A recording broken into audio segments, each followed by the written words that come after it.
আসসালামু আলাইকুম। আশা করি সকলেই ভালো আছেন। ষষ্ঠ গণবিজ্ঞপ্তির সুপারিশ অর্থাৎ যারা ষষ্ঠ গণবিজ্ঞপ্তি ১৮তম নিবন্ধনে যারা আবেদন করছিলেন, তাদের কিন্তু রেজাল্ট কবে প্রকাশ হবে এটা কিন্তু আপনাদের এখন জানার বিষয়। তো রেজাল্ট কিন্তু কবে প্রকাশ হবে এটা কিন্তু একটা নিউজ হয়েছে দ্য ডেইলি ক্যাম্পাসে। আপনারা যদি ফুল ভিডিওটা দেখেন, কবে প্রকাশ হবে আপনারা কিন্তু জানতে পারবেন। তো আমরা এখান থেকে দেখব বেসরকারি শিক্ষা প্রতিষ্ঠানে অর্ধ লাখের বেশি শিক্ষক নিয়োগের সুপারিশ দ্রুত সময়ের মধ্যে করা হবে।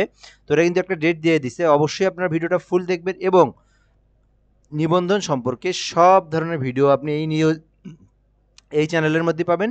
এজন্য অবশ্যই আপনি অবশ্যই সাবস্ক্রাইব করবেন। তো শুধু রেজাল্ট না, আপনি রেজাল্টটা কীভাবে দেখবেন, আপনি শুধু যদি রেজাল্ট প্রকাশ করার পর শুধুমাত্র আমার চ্যানেলে কমেন্ট করবেন, আমি কিন্তু আপনার রেজাল্টগুলো বের করে দেবো। ওই জন্য আপনাকে অবশ্যই আমার চ্যানেলটাতে সাবস্ক্রাইব করে রাখবেন, এটা হচ্ছে অনুরোধ। তো আমরা এখান থেকে প্রথমে দেখব বেসরকারি শিক্ষা প্রতিষ্ঠানে অর্ধ লাখের বেশি শিক্ষক নিয়োগের সুপারিশ দ্রুত সময়ের মধ্যে করা হবে।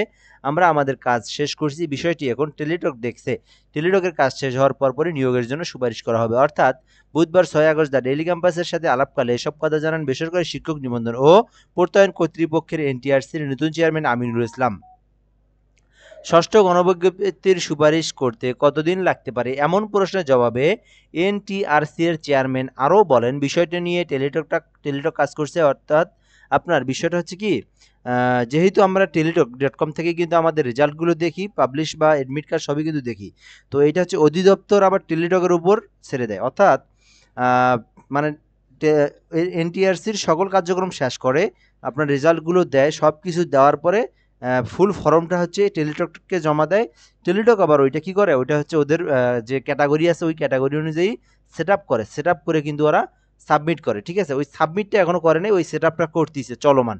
তো আমরা দেখি এখানে কতদিন লাগতে পারে। আমি আপনাদেরকে একটা তারিখ দিচ্ছি, এই তারিখের মধ্যে কিন্তু এখানে প্রকাশ করা হবে। তো ষষ্ঠ গণবিজ্ঞপ্তি সুপারিশ করতে কতদিন লাগতে পারে এমন প্রশ্নের জবাবে এনটিআরসি চেয়ারম্যান আরও বলেন, বিষয়টি নিয়ে টেলিটক কাজ করছে। ষষ্ঠ গণবিজ্ঞপ্তি সুপারিশ করতে ৫ থেকে ৭ কর্মদিবস সময় লাগতে পারে।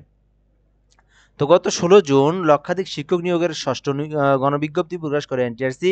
এই গণবিজ্ঞপ্তিতে আবেদন গ্রহণ শুরু হয় গত ২২ জুন, যা চলে ১০ জুলাই রাত ১২টা পর্যন্ত। আবেদন ফি জমা দেওয়ার শেষ সময় নির্ধারণ করা ছিল ১৩ জুলাই রাত ১১টা ৫৯ অর্থাৎ ১২টায়। তো আমরা এরপরে দেখব এনটিআরসির সূত্র জানা গেছে যে এই গণবিজ্ঞপ্তিতে ৫৭,০০০-এর বেশি প্রার্থী আবেদন করেছেন। তো আমরা কিন্তু বিষয়টা সুন্দরভাবে দেখলাম। তো এরপর এখান থেকে আমরা দেখব, অথচ প্রকাশিত বিজ্ঞপ্তি অনুযায়ী দেশের বিভিন্ন এমপিওভুক্ত শিক্ষা প্রতিষ্ঠানে মোট ১,৮২২টি শূন্যপদে শিক্ষক নিয়োগ দেওয়া হবে। এর মধ্যে স্কুল কলেজ রয়েছে ৪৬,২১১টি, মাদ্রাসাতে ৫৩,০০০ এবং ১০১টি এবং কারিগরি এবং ব্যবস্থাপনা প্রতিষ্ঠানে ১,১১০টি পদ ফাঁকা রয়েছে। সে হিসাবে প্রায় অর্ধেকের মতো পদই ফাঁকা থেকে যাবে। তো বিষয়টা কিন্তু এখানে আমরা দেখতেই পারলাম। তো এখানে হচ্ছে আপনি কবে দিবে এখন যদি আমি বলি, তো এটা কিন্তু ৫ থেকে ৬ কর্মদিবস লাগতেও পারে, নাও লাগতে পারে। এটা সম্পূর্ণ টেলিটক এর উপর নিয়ন্ত্রণ করবে। তো আমি আশা করি এটা যত দ্রুত সম্ভব দেওয়ার কিন্তু চেষ্টা কিন্তু তারা করবে, হ্যাঁ? তো এটা নিয়ে আপনাদের বেশি করার চিন্তার কোনো কারণ নেই। এটা আপনাদেরকে দিবে।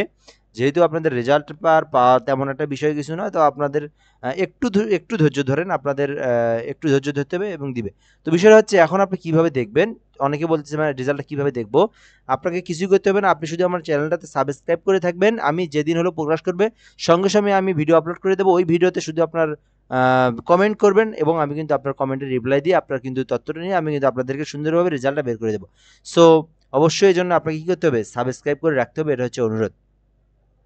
তো বিষয়টা জানতেই পারলেন কিভাবে আপনি কি করবেন। তো এ পর্যন্ত এই সময়টা ধৈর্য ধরে থাকুন এবং আপনি প্রিপারেশন এবং পাশাপাশি আপনাদেরকে একটা কথা বলি, আপনি যদি এইটার পাশাপাশি আপনি যদি প্রাইমারি প্রিপারেশন আপনি এটাতে টিকলেন, পাশাপাশি আপনি যদি প্রাইমারিতে আপনি দিতে চান, কারণ প্রাইমারি হচ্ছে একটা সরকারি চাকরি আর এটা হচ্ছে আধা সরকারি। তো আপনি কিন্তু প্রাইমারি প্রিপারেশন নিতে পারেন। প্রাইমারি কিন্তু আপনার হচ্ছে সামনের মাসেই দিতে পারে। তো চাইলে কিন্তু আপনি প্রাইমারি প্রিপারেশনটাও নিতে পারেন, প্রাইমারিতে আপনি আবেদন করতে পারেন। তো সব কিছু মিলে এ পর্যন্ত আজকের ভিডিও। ধন্যবাদ, ভালো থাকবেন। শেষ কথা আবারও অবশ্যই সাবস্ক্রাইব করবেন। আসসালামু আলাইকুম।